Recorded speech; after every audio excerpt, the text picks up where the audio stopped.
Welcome to the first episode in our special podcast series. Tango Alpha Lima remembers 9/11. For the next 4 weeks, we'll pause from our regular schedule to release special guest episodes each weekday. Please subscribe to the podcast so you don't miss any episodes, and please share these stories with others. We want you to share because our guests have some incredible stories. Some are firsthand accounts from folks who were in key locations on the day of the attacks. Others share how their personal 9/11 experience has inspired them in meaningful ways. America pledged 20 years ago to never forget. So we present these snapshots to help us all remember. So that will kick off the series with the American Legion's 9/11 story. On September 11, 2001, newly elected National Commander Rick Santos was on Capitol Hill, poised to brief Congress on the American Legion's priorities for the coming legislative year. Then the first plane hit the tower in New York and the whole world changed. When we come back, we'll be joined by past National Commander Rich Santos to share his memories of that moment and the months that followed as he represented the nation's largest veteran service organization during a time of national crisis. On September 11th, 2001, our American way of life was attacked. Everyone remembers where they were that day and how their lives changed from that moment on. The American Legion is committed to honoring the memories of those we lost on 9/11 and in the global war on terrorism that followed. As part of that commitment, the American Legion Tango Alpha Lima podcast presents a special series, 9/11 2020. 20 episodes in the 20 days leading up to the 20th anniversary of the attacks that changed the world. Each of the 20 guests delivers a unique first-hand perspective on 9/11 and our nation's response. Here is one of those remarkable stories. All right, we're joined now by Commander Santos. Commander, good to see you. Haven't seen you since I think last year's spring meetings. Yes. So it's been a while since any of us were in the same room together, I guess. But today we're going to talk to you about your experience on 9/11, and I know largely what happened since I was there with you that day and was walking around, so I saw the aftermath as well. But for those who don't know, can you talk about what your experiences were that morning and actually the days leading up to it as well? We were in Washington, D.C. for the Washington Conference and the commander's testimony before the joint sessions of the Veterans Committees. And we had practiced for it hardly, sternly, extensively with staff and well prepared. And we went to the Capitol that day to make our testimony, scheduled for 10 a.m. Representative Steny Hoyer was going to be the person to introduce me. And it was ironic, Steny and I were standing in the room for the testimony to be done. And a lot of flurry all of a sudden was created. And the Capitol Police would come by and talk to Mr. Hoyer, and he would come back to me, and we were getting ready, just ready to go with it. And all of a sudden, it was a no-show. We were requested to leave the Capitol grounds. That was myself, staff, and all those that were there to witness the testimony. And that's how that day was started. We were made aware of the airplane striking the Twin Towers because we had a breakfast at 9 o'clock in the Capitol area, and they had a TV monitor which showed us that a plane had hit the Twin Towers, and they thought it was maybe an accident, nothing intentional. But time we left our breakfast till we got to the 10:10 a.m. in the testimonial room, of course, it was known of the two planes in the towers, and the plane had hit the Pentagon because we heard that large boom even inside. We just took it for granted that was a sonic boom by a jet. We weren't sure of anything else, but that's what it sounded like to us. So that prepared us for at 10:10 a.m. to evacuate the Capitol and walk back to the hotel, the Hyatt Regency Hotel, which is, I guess, about a half a mile. And we gathered our troops, you may say, and since I'm from the area, as you know, I knew how to walk it without any interference. And it looked like a bunch of lemmings going over the cliff because everyone was following the first person down the sidewalk, across the crosswalk, over.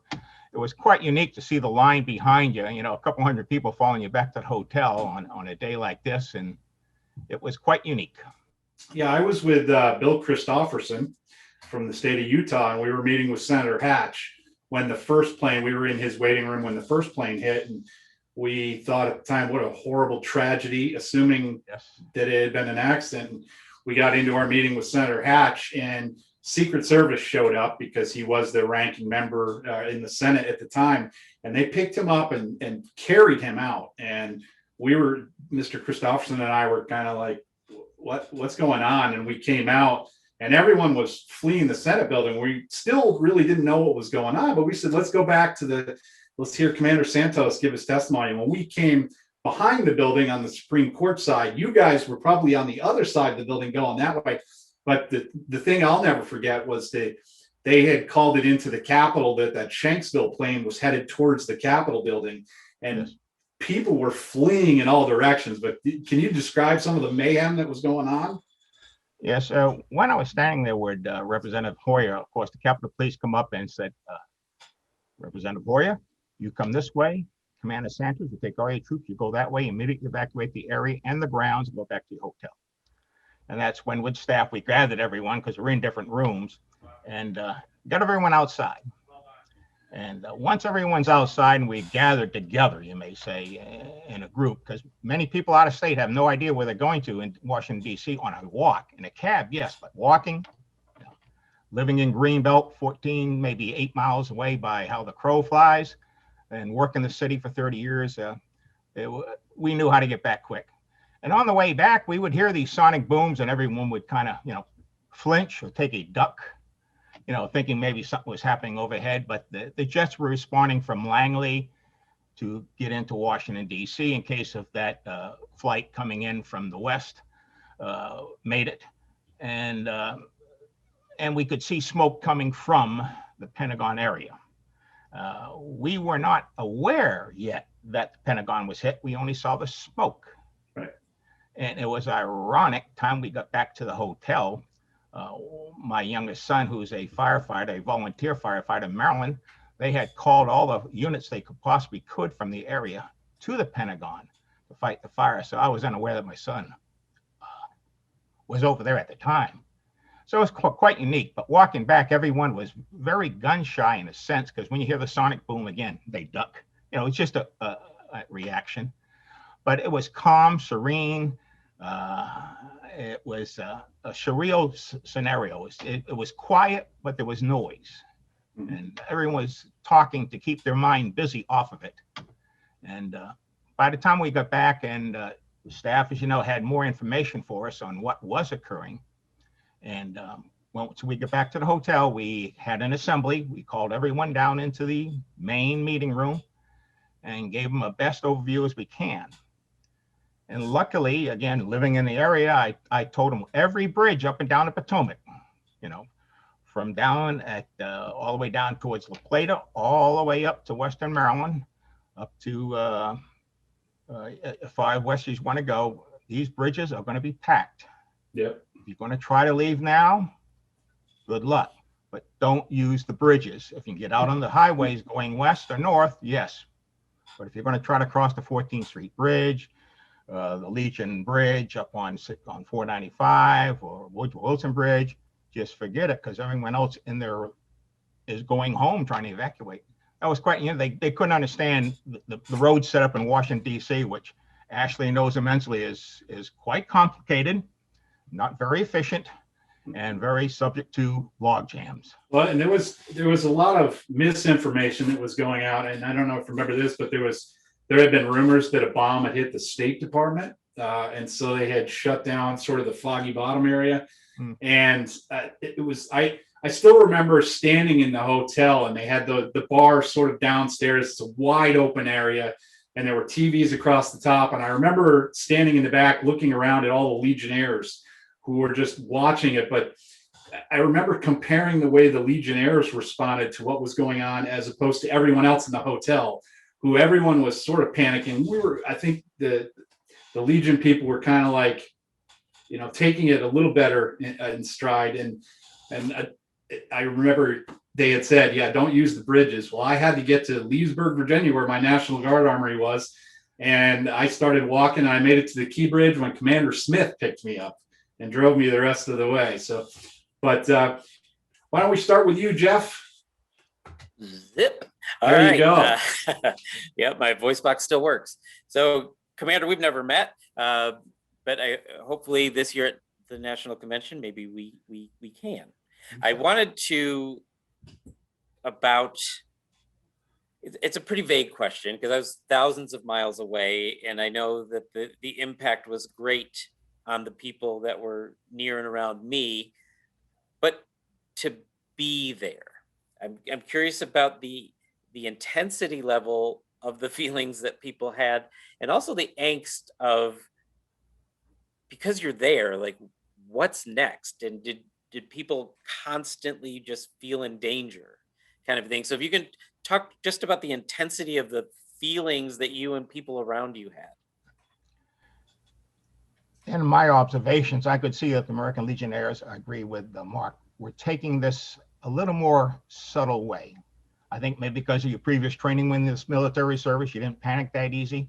That could have been a possibility. But our people were, I think all of us didn't realize how serious the situation was at the time. And I think that was probably good, because if they felt how bad it really was right away, it might have been a little bit different, might have been more catastrophic. But just with finally with this false information being filtered out and getting really what was happening, it was easier to relay that information to them, make our group understand what was happening, what their next action should be. And we recommended that they try to make it home in groups. For instance, if you had 3 or 4 people going to Ohio and you got one person trying to make it back to Western Pennsylvania, group together, rent a car, make your way home.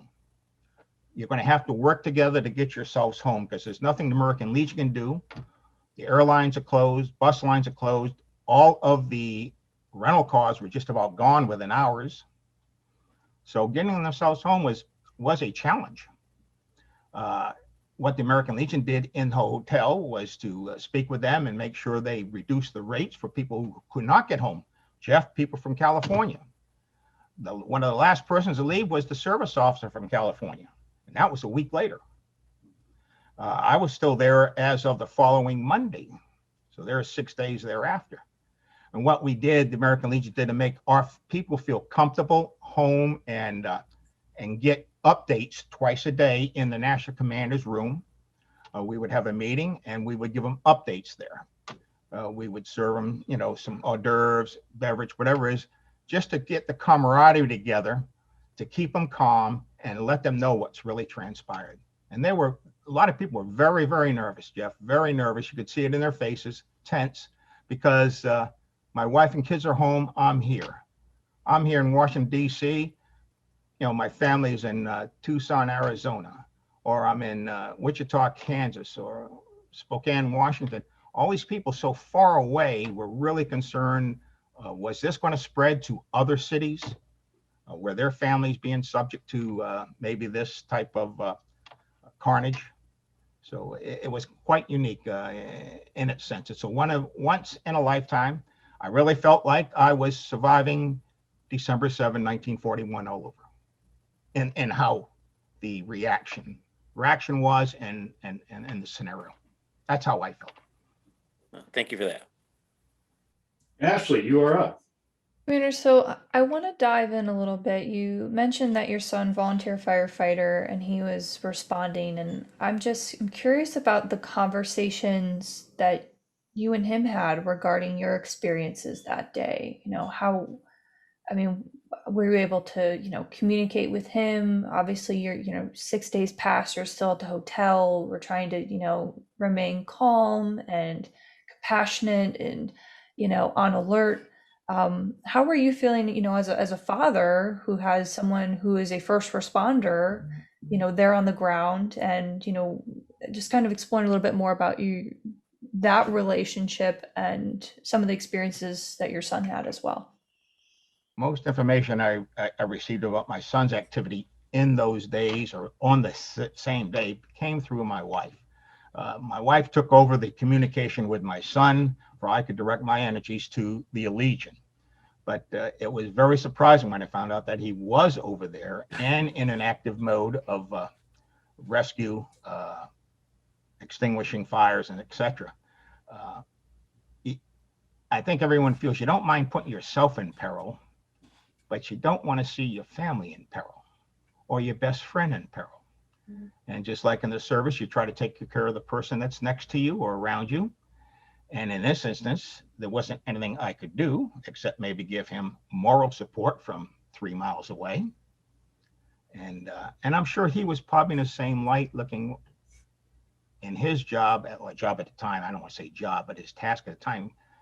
I think he was overwhelmed with what he had to do before him, that I don't think he was thinking of dad or his family right away, because again, he was in the same scenario, but just in a different place. Yeah. It was unique. And I didn't know he was over there until late that evening when my wife had talked to him and he had called from the scene. Of course, as you know, mobile phones were jammed, so communications by telephone was very hard to do for several days thereafter. So communicating with family, etc., was difficult at the time. And that put a lot of people in. I'm going to use California, so far away, they couldn't call, they couldn't do anything. And again, I'm using people who are quite far away. I was close, 8 miles. I had a big advantage. People from Virginia had a big advantage, but those far away, just, it had to be tougher on them than anybody else. Wow. Yeah, it's heavy, and it's really about, the perspective. Like, everyone has experienced, the September 11th attacks, in a different place, and for you to just be able to say, I was 8 miles away, you can hear the sonic boom, knowing that you have a son who's responding, not learning until later. And then also, of course, bearing the responsibilities of being the national commander, past national commander, right? So it's a lot. And was there a time that you just kind of had that moment of tranquility, and like everything just kind of hit you, right? Like, you talk about this surreal, everything's happening, it's kind of odd, but like, was there like one defining moment where everything just felt like a freeze frame? That didn't set in until several days later, because I think Mark will agree. We were doing special broadcasts each day, specifically with the U.S. Capitol is right outside our windows, so we had a good background, and try to share what was happening and what we were doing and etc. We were so busy attending to distribute information as best we could, but our main attention was taking care of the Legionnaires and their families that were in the hotel, trying to help them plan to get themselves out of Washington, D.C., on the road somewhere to get home to their families. That was beyond the releases that we were doing. We concentrated on that more than anything else. And I think that camaraderie within the American Legion of the National Commander and staff, showing the way that we are concerned about everyone that can't get home. We're going to help you the best way we can. We're going to take care of you while you're here. We're going to have daily releases, as I said, daily meetings. And it didn't set into several days later when all this kind of abated a little bit, that when you sat down with no one around, then it kind of hit you. Say, this is much worse than you ever thought it was in your comments or in your efforts with outsiders or with the Legionnaires. It didn't set into several days later, actually. Really didn't. Yeah. Well, before we send it back to Mark to wrap up, I'm just curious, because we're getting your mood and things happening, but I'm just wondering, how did your time as national commander change that day? Did the job change that day? The scope, the task, the speeches, the interaction, the travel, it all took a 180-degree turn. A lot of our meetings, especially with military, was canceled, of course, due to force protection on the bases. Getting anywhere was tough because the airlines had shut down. And of course, the airlines don't open up in one day. It took them several weeks to get their schedule back and going. We attempted to communicate with the post from a remote aspect. We didn't have Zoom. We didn't have Team. We didn't have those lines available to us. The best way we could do was mobile telephone if the lines were clear. Which they generally weren't. That's correct. They were just overwhelmed. So as the national commander, the normal schedule, the normal things that a national commander did was changed for that entire year. Many things were canceled or postponed. Again, not giving the testimony was probably the biggest, I'm trying to think the right word, downfall or something. It was just, that was the biggest displeasure. I just felt, gosh darn, I never got to do that. And I've watched so many commanders do it before and thereafter. And there's just one guy in the middle, for 90 years. And then there's another 20 in behalf. And there's only one in the middle that never got to do it. And we never got to present our issues to Congress that way. It was very difficult thereafter to do anything with Congress because national security was the issue. Veterans issues were second nature. So whatever we were trying to do wasn't taking any effect. Yeah, you had only been elected commander, for folks who don't know, 3 weeks earlier or something of that nature. And so you came out of convention, we studied up, we got everything ready to go on the testimony, and then boom, it turns out you're a wartime commander, basically. The biggest thing at least for me with 9/11 and what happened with us was there was so much confusement going on, like from the media on up. Nobody knew who did it. Nobody knew if it was over. Nobody knew if there were bombs going off all around DC. And when we say we were at our hotel was rock pitching distance from the Capitol. It's not like we were staying all the way across town. I mean, you could literally see the Capitol building from almost all of our hotel rooms. And with the phones down, it was crazy. It was a crazy time, but you're right. Like, I still remember people talking about how they had rented a car, thankfully, and they had a car and they were driving to like Kansas, and they were taking people in the car that were going to Ohio or Tennessee, like places that don't necessarily go on the route, but it was good to sort of be a cohort, that the Legion was all together. But even as we were struggling to get out of Washington, D.C., our Legion posts were already in action down at Ground Zero in particular. I know that there were posts that were handing out water and everything else. So looking back on it now, I couldn't be prouder of the group of people we were with and how it got handled on that end, but it was a crazy time. There was one story real quick I'll share with you. It's a human story. I received a call from a young lady from Michigan. She was trying to find her father that was attending the sessions. And I asked her, well, who is your dad? She says, my dad is Tom Cadmus, who followed me 3-4 years later as national commander. And she says, I'm surprised, Commander, that you even answered my call. You didn't know who I was. I says, I'll find out where your dad's at. I'll call you back with that information and let you know that he's okay. And after I hung up with the young lady, I put out my feelers, and we finally found out that Tom had been able to hitch a ride with people from Michigan and Wisconsin. So he had already left and he was on his way home. And I called his daughter back, and she was very grateful knowing her dad was okay and her dad was on the way home.